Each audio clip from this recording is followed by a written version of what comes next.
Bienvenue au Baladeur, le balado branché sur la fréquence festival. Le podcast est présenté par Le Refrain en collaboration avec le Mixbus Studio. Je m'appelle Isabelle Langlois. Et moi, Jacob Pomerleau. On est deux festivaliers aguerris qui font la tournée des événements au Québec depuis maintenant 5 ans à bord d'un autobus converti. Oh oui, Isabelle. Et aujourd'hui, on s'en va road tripper en Gaspésie et aux îles de la Madeleine. J'espère qu'il va faire soleil puis qu'il va pas trop venter.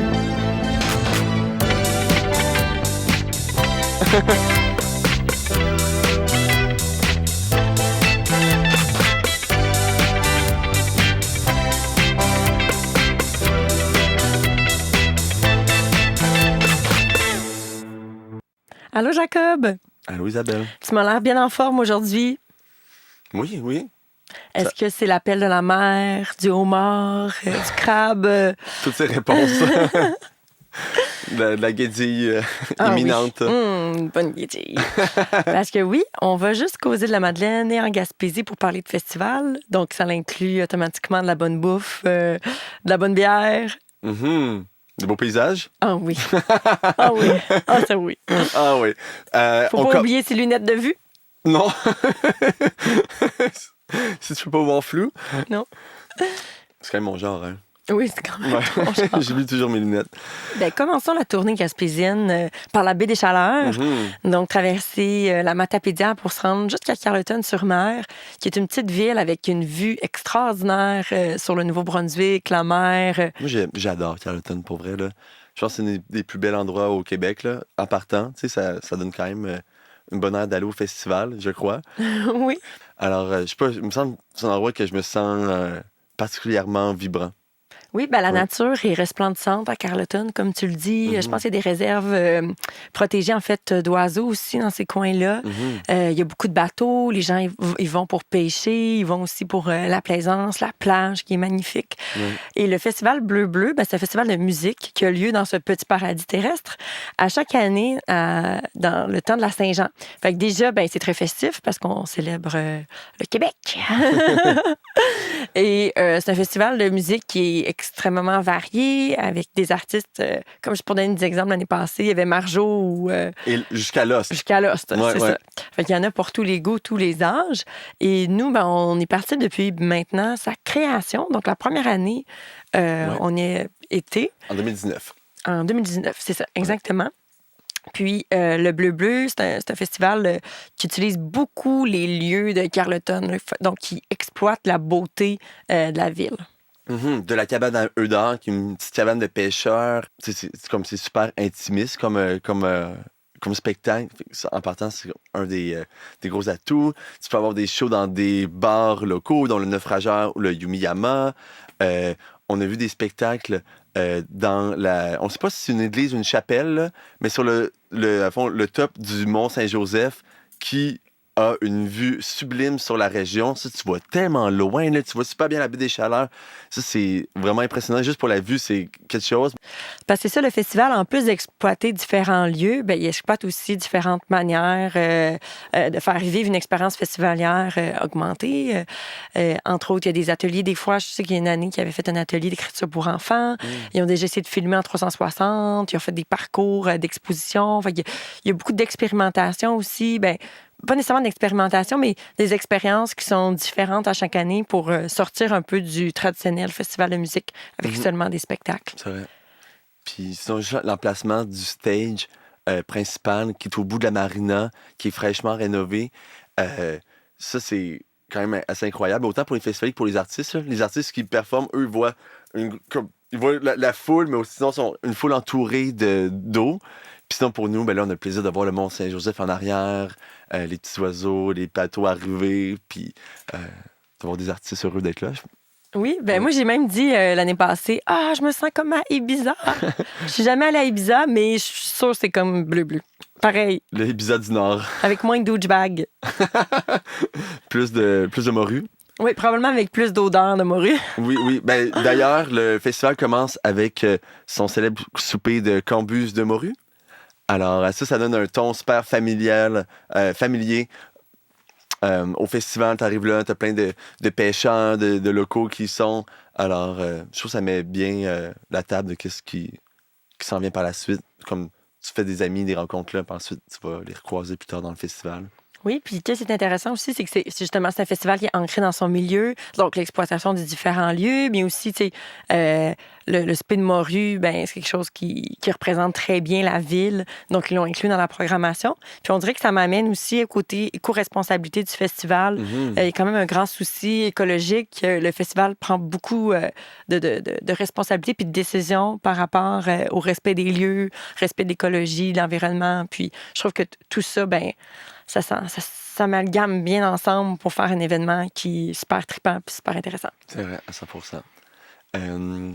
Sinon, d'autres trucs qu'on a vus au Bleu Bleu, on a déjà participé à un spectacle de Totalement Sublime dans l'Arena, puis il y a des projections comme avec des petits matelas au sol, puis que là, on pouvait comme vraiment rentrer en transe dans la musique. Ça, c'est super intéressant. Oui, puis ça, c'était une fin de soirée. Ouais. Si je me trompe pas, il était quand même tard quand on est allé voir ce spectacle-là.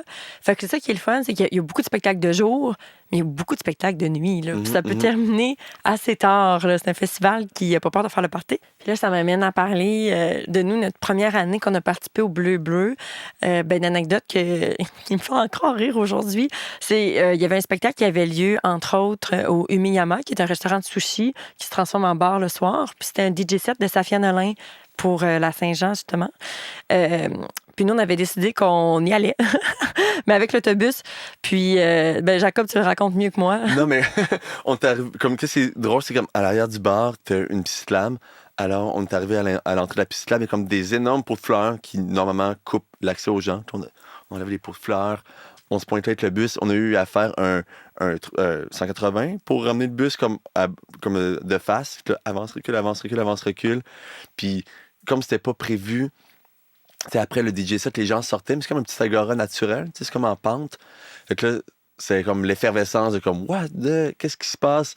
T'avais même le proprio du bar qui était comme. Il te parle à toi, je pense. Il disait comme. Il dit, c'est qui est responsable de la musique ici? Là, j'étais comme, on avait c'est peur sûr qu'il coupe tout. Ouais. Puis il me dit, parce que c'est pas assez fort, montez le son. Ouais, c'est assez déjanté. Puis nous, c'est à nos débuts. Je pense que c'est le premier festival qu'on faisait ensemble. Oui, exactement. Ouais, puis comme ça mettait la barre haute, les gens se disaient comme, dans quoi je me suis embarqué? Fait que c'est un festival qui reste gravé dans mon cœur pour toujours par ce côté-là effervescent. Quand ça se termine en partie sur le bord de la plage, je suis contente. J'en fais partie. Je suis volontaire. Présente. Oui. Puis maintenant qu'on a fait Carleton, poursuivons notre route vers Gaspé. Donc, on continue la pointe gaspésienne pour se rendre sûrement un petit 2-3 heures de route plus loin à Gaspé pour le Festival de musique du bout du monde. Et Jacob, on a la chance d'avoir Steve Pontbriand, qui est le co-directeur du festival avec nous. Ça va bien, Steve? Ça va super bien, vous autres? Oui, vraiment bien. Puis on est content de parler du Festival de musique du bout du monde. C'est un festival qu'on a visité il y a déjà 2 ans, si je ne me trompe pas. Puis on avait vraiment trippé sur notre expérience. Puis là, de t'avoir pour en parler, c'est encore plus agréable. Et ma première question, c'est tout simple. C'est à savoir, c'est quoi la particularité du Festival de musique du bout du monde? Écoute, je te dirais que la première, c'est vraiment la vibe. On va l'appeler la vibe du bout du monde, question d'être concept, mais vraiment le fait que pour les Gaspésiens d'origine, d'adoption, ceux qui sont la diaspora gaspésienne aussi, qui est super importante, tu sais, les dates du festival, dès qu'elles sont connues, tout le monde boucle leur agenda, puis c'est sûr, sans voir la programmation ni quoi que ce soit, il y a déjà un gros volume de gens qui prévoient leur fin de semaine parce que c'est le gros party de cuisine. C'est durant cette fin de semaine-là, on se retrouve, les gens que t'as pas vus de l'année. C'est un peu comme le temps des fêtes, mais à l'échelle communautaire. Là, fait que ça, c'est, je dirais, une des particularités du festival. L'autre qu'on essaie de mettre beaucoup de l'avant depuis 2 ans, c'est vraiment lié à la beauté du territoire, de la Gaspésie, la beauté des paysages. Fait qu'on a déployé des scènes un petit peu partout. Vous y avez contribué en 2021, pas loin de la baie de Gaspé, au chantier naval, mais on a aussi déployé là, de façon plus permanente, je dirais, là, une scène au sommet du mont Béchervaise. Donc, les gens accèdent avec la remontée mécanique. C'est un mont de ski à 5 minutes du centre-ville. Puis là, on présente des 5 à 7 sur la scène TELUS. Il y a des artistes là, qui on choisit les artistes en fonction de ce paysage-là. C'est un paysage extraordinaire. On voit la pointe de Forillon d'un côté, on voit la côte de l'autre côté, la baie de Gaspé entre les deux. C'est vraiment magnifique. Puis, on le répète d'année après année parce que ça a vraiment été un succès. C'est une idée, disons, de la pandémie. Après ça, le fameux spectacle au lever du soleil au Cap Bonami, bien entendu, qui met de l'avant aussi les particularités de notre territoire. Mais c'est vraiment, je te dirais, la deuxième particularité du FMBM. Puis là, puisqu'on a la chance de t'avoir, est-ce qu'on peut savoir un peu les nouveautés pour l'édition qui s'en vient? Il y a des nouveautés, malheureusement, qu'on ne pourra pas dévoiler aujourd'hui, mais je peux quand même vous parler de certaines autres nouveautés. Chaque année, là, on se fait vraiment un point d'honneur de développer des volets des arts de rue. Donc, cette année, on va recevoir, avec une collaboration avec Montréal Studio 88 Swing, on va recevoir 6 danseurs, 3 couples de danseurs professionnels et leur accompagnement électro-swing. Puis, les festivaliers vont vraiment pouvoir apprendre la danse swing, vont avoir des ateliers, vont pouvoir voir en performance donc des professionnels, je vous l'ai dit, 3 couples professionnels qui vont être là. Puis, ils vont pouvoir aussi mettre à profit leur apprentissage dans une soirée épique. Après les spectacles au chapiteau, on va les inviter à revenir sur la rue de la Reine pour une fin de soirée électro-swing en pleine rue avec tout ce que vous pouvez imaginer que ça comporte. Là, en fait, on veut transformer la rue de la Reine puis la faire revenir finalement à l'époque des années folles, là, mais avec une petite touche électro. Là. Donc ça, c'est une nouveauté de laquelle on est bien fiers. On travaille là-dessus présentement. Je dirais aussi une autre nouveauté aux arts de la rue, le Burning Brass Band, qui est une fanfare féministe de brass et de percussion qui est née tout de suite au sortir de la pandémie. Eux autres aussi qui ont pignon sur rue à Montréal, qui vont performer à plusieurs reprises durant le festival, mais notamment une de ces performances-là, on a l'habitude de faire des entractes animés entre les deux spectacles sous le chapiteau. Ils sont en discussion avec la gang du Studio 88 Swing, puis ils sont en train de nous préparer, de nous concocter ces deux groupes-là, le Burning Brass Band, une fanfare, puis les 6 danseurs professionnels de swing, une performance unique pour le festival à l'entracte des spectacles du jeudi soir. C'est bien cool. Oui, ça m'interpelle beaucoup. Puis le Burning Brass Band, je pense à leur rapport avec brûler des brassières. Ils font un jeu de mots, Brass. hein? Avec Fort possible, ouais, effectivement. ça serait logique. En tout cas, ça fit avec leur mission. C'est vraiment très cool. Puis, en fait, pour les gens qui vont vivre peut-être le FMBM pour une première fois cette année, quelles sont les expériences à vivre là, pour savourer pleinement son festival? En fait, il faut absolument s'interdire de ne pas vivre un des nombreux plateaux de diffusion. Là, je vous donne un exemple. Là. Imaginez qu'on est samedi matin, sur la rue de la Reine, sur l'heure du midi, on commence à aller chercher un petit lunch dans un des stands de nourriture qu'il va y avoir là. On assiste à un premier show sur la scène Loto-Québec qui est déployé sur la rue, un premier show gratuit. Ensuite de ça, en après-midi, on prend une petite bière encore sur la rue de la Reine, devant peut-être le Burning Brass Band en compétition, en prestation, ou une autre performance d'art de rue.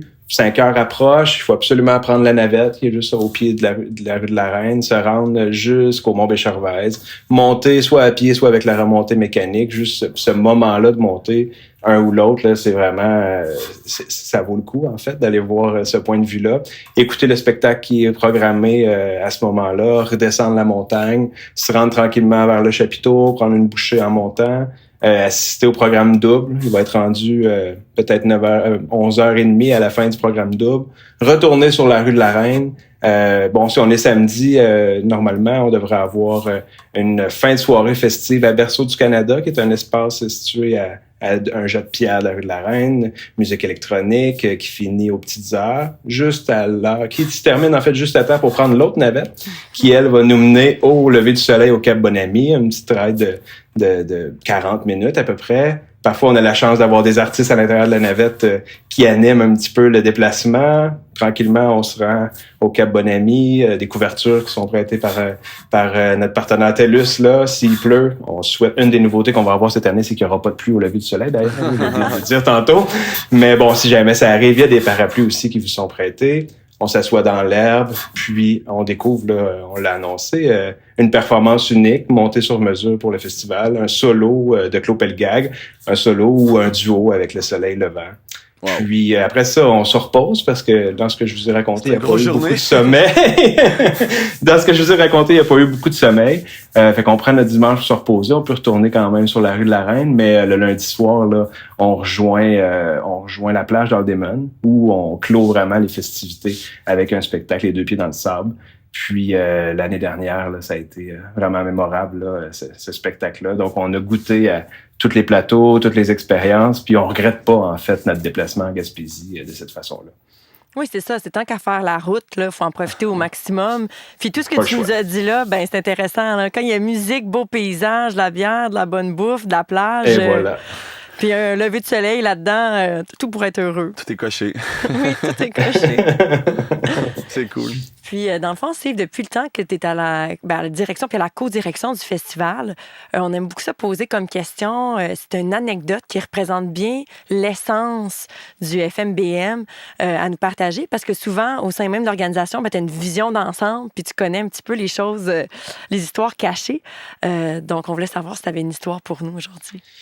Une anecdote pas mal particulière. Date de 2019, j'étais pas encore à la direction, j'étais au comité de programmation, puis j'étais membre d'un des groupes qui est interpellé dans cette anecdote-là. En fait, à chaque année, on reçoit des artistes du Brésil. Depuis le début, le Brésil teinte beaucoup la programmation du festival. Des artistes ou des artistes influencés par le Brésil. Tu sais, que ça soit de la capoeira, des batucadas. Les batucadas, c'est vraiment ce qui est revenu le plus souvent, je vous dirais. Puis il y a une de ces batucadas-là, qui est un ensemble de percussions brésiliennes, qui est née en même temps que le festival à Gaspé. Donc, les gens de Gaspé, il y en a plusieurs qui se sont appropriés ça. Plein de musiciens qui se sont mis à jouer du surdo, à jouer les instruments brésiliens. Puis, cette batucada-là, elle performait en 2019. Puis, on avait invité aussi une batucada de Montréal qui s'appelle Terrato.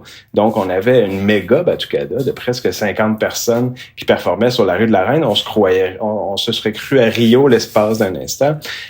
Puis, bon, le dimanche, le festival se termine. Pour ceux qui connaissent les lieux, il y a la fameuse Côte Carter à côté du Brise-Bise. Au pied de la Côte Carter, le trailer dans lequel on range les instruments de la batucada, de Quilombo. Puis, il y a quelqu'un qui a eu une idée merveilleuse, Marilyn pour pas la nommer, de sortir les instruments, puis de continuer le party qui était fini déjà depuis 2 heures. Fait que la gang de Terrato, il y en a qui ont sorti leurs instruments, la gang de Quilombo, des artistes qui avaient été programmés dans le cadre du festival, qui étaient encore parmi nous, qui ont pris les instruments dans le trailer, puis il y a eu un moment magique là qui n'était pas en programmation, mais qu'il fallait être là pour le vivre, où pendant 1 heure, 1 heure et demie encore, le party a pogné, comme on dit, alors que c'était vraiment spontané. Puis c'est le genre de setup qu'on veut mettre en place pour que ça lève ces rencontres-là, puis ces prestations spontanées-là. Tantôt, je vous parlais de Burning Brass Band, puis de Studio 88. On espère que c'est de mettre en place les bases pour que les artistes, finalement, aient du fun. Puis dans ce cas-ci, les artistes, c'était aussi une partie de la population de Gaspé. Fait que ça a été vraiment, ça, c'est une anecdote que je me souviendrai longtemps. Wow, c'est cool. Quand c'est la chimie pogne puis que ça lève, là. Oui, que la magie opère. Ouais. Puis, qu'est-ce qui est le plus beau en plus, c'est justement, c'est quand tous les artistes décident de se rassembler, ça crée automatiquement un mouvement de foule où les festivaliers sont toujours à la recherche de ces petits moments de folie-là. Fait que ça devait être tellement beau à voir. Puis ça démontre aussi bien comment, au festival, on dit au bout du monde, mais le monde vient aussi au festival. Vous avez des artistes internationaux. Vous ne mettez pas nécessairement juste en lumière la musique gaspésienne ou du Québec. Il y a de la musique d'un peu partout aussi. Fait que je trouve que c'est une super belle anecdote. Puis par la grosseur de la ville, ça fait qu'il y a une proximité avec j'imagine les festivaliers puis les artistes peut-être qu'on peut pas retrouver dans une grosse ville où est-ce que les gens se perdent. C'est vraiment un festival à échelle humaine, tu sais, dans tous les sens du terme, mais effectivement, on rassemble pas 15 000 personnes pour un spectacle, là, tu sais. Nos jauges sont à échelle humaine, la ville est à échelle humaine, puis tu sais, on fait attention à ça aussi, en fait, ne serait-ce qu'en protection de notre territoire, on veut que ça garde une échelle humaine, puis de toute façon, c'est ça la richesse. Vous m'avez demandé c'était quoi la particularité du festival, c'est exactement ça. On veut surtout pas perdre ça, parce que c'est pour ça qu'on fait ça, en fait, c'est pour ça qu'on est là. Pour les humains. Oui. Et voilà. Merci beaucoup, Steve, d'avoir pris le temps de jaser avec nous. On te souhaite une excellente prochaine édition 2023.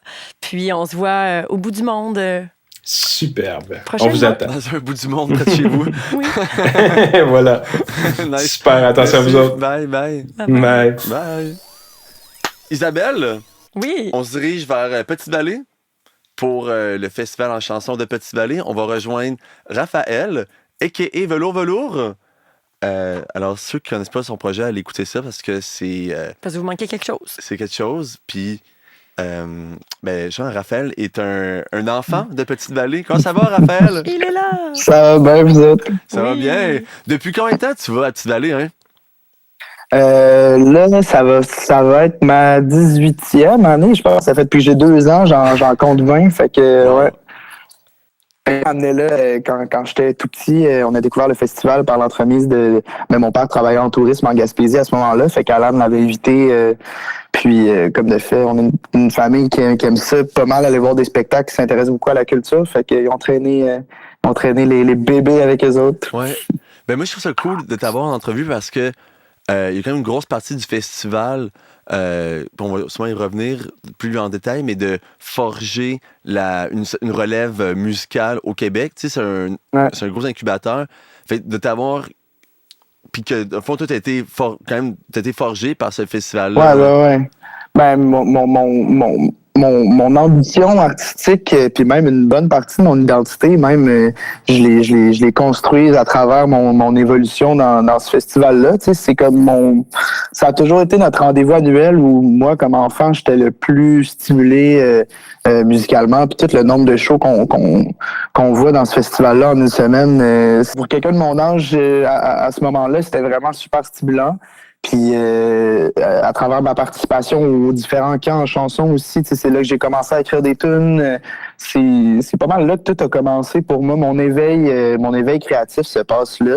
Fait que c'est sûr que c'est toujours comme un festival que je vais porter en moi dans mon projet. Puis tout, c'est complètement présent là. C'est même c'est la genèse de tout ça se passe là-bas en fait. C'est ma naissance, la naissance de Velours Velours se passe à Longue Pointe, je te dirais. Fait que 2 ans après ta naissance, Velours Velours naissait. Oui, exact, c'est ça. C'est cool. Ben, justement, comme ça, on retourne à la base. Mettons, pour quelqu'un qui connaît pas le festival, comment tu pourrais décrire la vibe ou qu'est-ce qu'on y fait, qu'est-ce qui caractérise le festival en chanson de Petite-Vallée? C'est une grande immersion familiale en bord de mer. T'es comme dans un genre de dôme là, complètement reclus de tout ce qui peut exister. Moi, on dirait que c'est comme c'est un long 10 jours. Il n'y a pas beaucoup de festivals qui sont longs de 10 jours aussi. Fait que si t'as comme la chance de pouvoir rester tout le long, on dirait que c'est comme un 10 jours hors du temps où tu fais des connexions tu fais des rencontres tellement significatives, tu vois des shows incroyable où tout le monde, il y a comme un vibe vraiment particulier je pense que tout le monde à qui vous auriez parlé vous aurait dit ça, mais tout le monde mange, vit, boit à la même place, tout le monde voit les mêmes choses, c'est comme je sais pas, il y a quoi de drôle qui se passe de voir tout le temps le même monde pendant 10 jours, là. Ça vient créer de quoi de vraiment fort comme appartenance à ce festival-là, à ce territoire-là et tout. Moi, je pense que je connais personne qui est allé, qui avait pas le goût d'y retourner, là, tu sais. Puis il y a plein de choses qui se passent. Il y a des shows à Grande-Vallée, à Petite-Vallée, il y a le Shed à Léon, il y a plein de petits moments aussi off des gros shows qui vont juste te faire triper encore plus sur ce festival-là, là, que ce soit justement des après-midi au Shed ou bien des jams de bord de feu qui s'étendent jusqu'à plus d'heure. Là. Moi, je suis fervent. J'adore. C'est mon truc préféré du festival, c'est sûrement les fins de soirée, les débuts de matin, accompagnés de guitare autour du feu avec le lever du soleil. Ouais, non, ça c'est des moments assez magiques. Puis il y a beaucoup de rencontres comme artistiques qui se font là, Ouais. à ces moments-là, justement, là, privilégiés autour du feu. Je sais pas si, justement, tu sais, de ton côté, ton côté de vie plus velours, s'il y a même, tu sais, des gens, des musiciens que tu as rencontrés là, qui t'ont été... Ben, moi, ça a été complètement 2018, qui est l'année d'ailleurs où on s'est rencontrés. Vous autres, vous avez débarqué avec le Mixbus à Petite-Vallée. Moi, ça a été une année... c'est peut-être l'année... En fait, c'est sûrement l'année, je dirais, où mon projet est né. Moi, j'ai rencontré ma gérante Flavie à Petite-Vallée cette année-là. J'ai rencontré Étienne Copé, qui était mon moniteur de camp cette année-là, avec qui je joue maintenant. Je suis dans son band et tout. C'est cette année-là aussi que j'ai un lien qui s'est plus concrétisé avec Phil Brack, qui a co-réalisé mon premier EP qui est sorti l'année passée. Fait que il y a comme tous ces trucs-là vraiment inattendus qui te tombent dessus, que tu sais pas tu sais jamais qu'est-ce qui peut arriver, mais tout peut changer. Puis cette année-là, c'est drôle que tout ça soit passé parce qu'il y en a des années avant ça où j'ai rencontré du monde. Marc Derry, je pense à Marc que quand j'étais tout petit, sûrement j'avais peut-être 9 ou 10 ans, mais on a jamais des heures et des heures et des années ensemble sur le bord du feu. Puis ça m'a vraiment ça aussi formé assez musicalement de comme être entouré de musiciens, de musiciennes vraiment plus vieux ou de métiers même qui sont dans une ouverture de juste la place induit ça aussi, mais de se laisser aller ensemble, puis de se rencontrer, puis de jammer, puis de créer ce terrain-là où on s'amuse, puis on fait de la musique. Mais je pense qu'un truc qui caractérise beaucoup Petite-Vallée, c'est justement le fait que c'est un endroit qui est généreux, tu sais, comme qui a donné beaucoup à beaucoup d'artistes, puis il y a beaucoup d'artistes qui reviennent aussi. Fait que c'est comme, il y a une grosse passation, puis je pense que c'est dans l'ADN du festival, tu sais, quand tu as les passeurs à chaque édition que, par exemple, il y avait une année, c'était Louis-Jean Cormier puis Marie-Pierre Arthur. Ouais. Fait que là, ils sont là. Le festival est construit autour de de un ou deux artistes. Puis que c'est de leurs amis qui vont venir jouer. Fait comme toute la programmation va être ancrée avec ces passeurs-là. Mais tu sais, il y a cette philosophie-là de passer à l'autre. Puis vraiment. Puis tu le sens en chant comme tel, quand les groupes arrivent.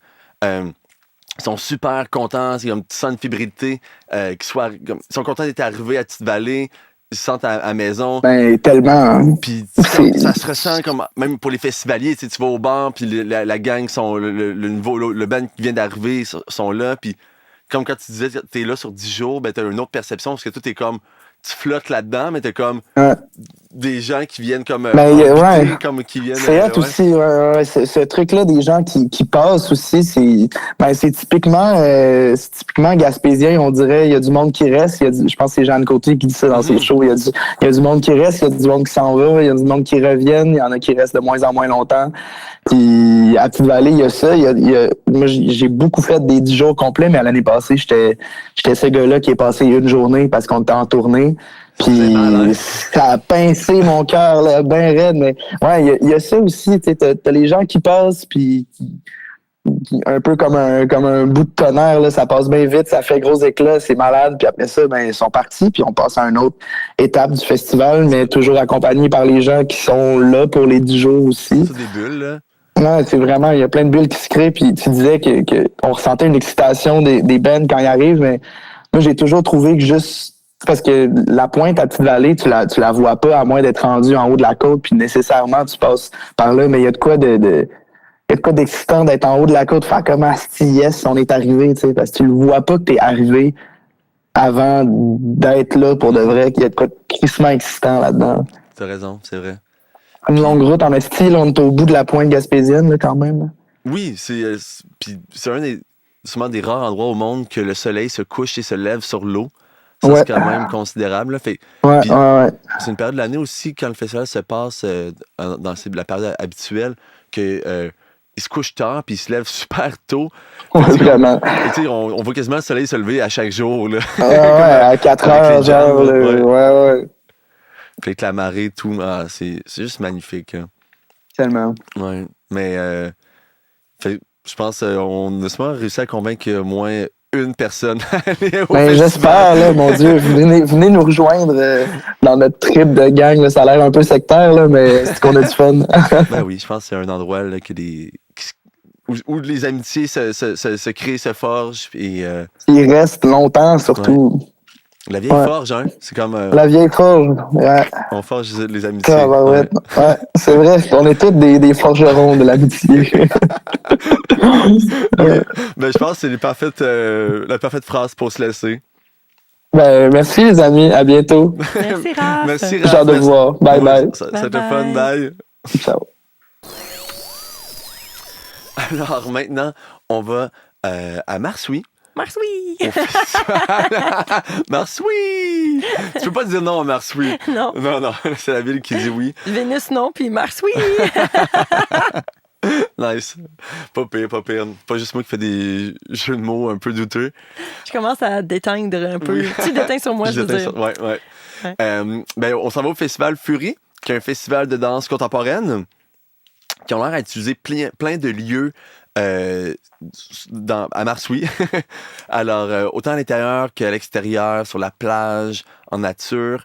Ça a l'air assez diversifié. Il y a comme de la performance, de la danse évidemment, mais des projections, de la baignade, des feux. Fait que ça a l'air quand même à échelle très humaine. Oui, mais le festival se dit lui-même festival à échelle humaine. C'est déjà leur 4e édition. Puis, c'est un festival qui a lieu à chaque année en juillet. Et comme tu le dis, ben, ça exploite différents lieux. Donc, c'est de mettre la danse contemporaine à l'extérieur, là, dans des milieux, dans des textures, dans du vent, dans toutes les conditions possibles. Puis, ça me semble être un festival qui est très agréable par justement cette petite jauge-là de gens qui peuvent assister au spectacle. Un festival de proximité. Exactement. Puis, j'ai l'impression que la danse contemporaine, de pouvoir la vivre d'aussi près, dans ces paysages-là merveilleux, ça doit tellement être touchant puis renversant. Puis, c'est clair que le pont entre le festivalier puis l'artiste, plus qu'il est court, mieux que le lien se crée. Là. Clairement. Puis j'ai l'impression qu'il y a un mur qui est brisé entre le spectateur qui est souvent passif dans ce genre de spectacle-là. Le fait que ce soit une proximité, quelque chose, on sort du cadre peut-être plus rigide de la salle de spectacle traditionnelle, ça semble d'être une belle expérience. C'est un festival qui m'attire, que j'aimerais expérimenter éventuellement. Oui, moi aussi. Puis je crois que justement d'utiliser ces différents lieux-là, automatiquement, tu vis une expérience qui est tellement belle parce que tu te sens en harmonie avec l'art que tu es allé voir, puis aussi en harmonie avec l'environnement autour de toi. Oui. Donc, allez voir ça. Ça en vaut la peine. Fury. Puis félicitations pour le nom du festival. Très joli. Oui. Marsouilles. Marsouilles. Et il y a beaucoup d'autres événements, Jacob, en Gaspésie et dans Madeleine. Toi-même, tu le sais très bien. On ne peut pas en parler au complet dans ce balado, mais on laisse le baladeur nous en jaser un petit peu. Oui. Alors, on vous laisse là-dessus. Bonne écoute et on se voit pour un prochain épisode. Bye.